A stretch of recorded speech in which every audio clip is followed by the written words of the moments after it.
Now that we have the background set for all of this stuff, I kind of want to break away a little bit from this, just talk a little bit about organization. Because organization is key. Let me show you this.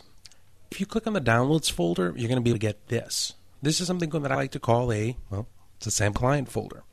And don't rename this. Make copies of it if you need it. Let me explain why. I'm going to double click on this file, open it up, and you're going to notice that inside of here, you have AI files, client images, correspondence, FLA files, PNG, PSD. Now, what have I done here? I usually tell people the best way for you to be able to organize yourself so that you can get to everything that you need is to have a good document structure. Start early and use that as a plan. When you're working on a project, it doesn't matter what project you're working on. Separate all of the files that you use to build the website from the actual website itself.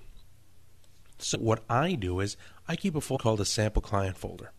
Inside of there, I put AI files for any source Adobe Illustrator files that I'm doing. Like if I'm working on a logo for the client, this is where I put it.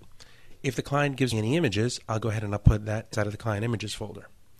Any contracts, correspondence, emails, faxes, anything that I usually get from the client goes over here into the correspondence. Now, it's important to be able to see, obviously, you're not going to be, maybe some of you aren't web designers where you're doing stuff with clients and you're just doing this personally. Still follow the exact same rule. Even if you're just creating a small website for yourself, for any kind of photography, set up the same format. Teach yourself good habits very, very early. It makes it a lot easier to be able to manage this later. Any source FLA files that you use for Flash, I usually keep in the FLA files folder. Fireworks files go into PNG. Photoshop source files go in PSD.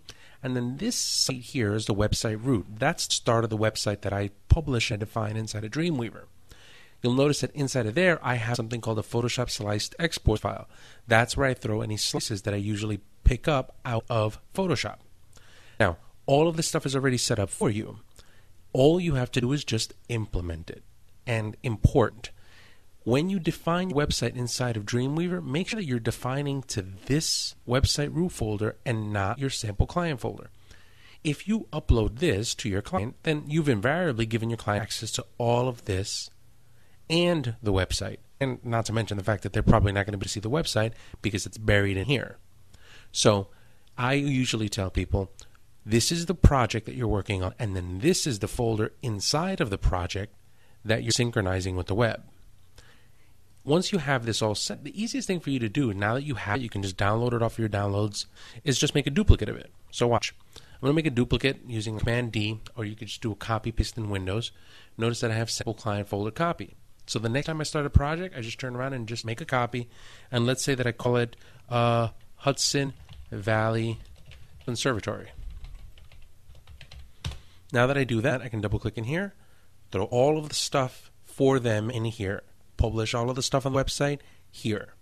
I know exactly where everything is, and once I have that all set, let's say that I need to be able to turn this project over to somebody. All I have to do is just take one folder and not search around, not fish, not do anything. Grab this one folder, burn it to a disk, and I'm done.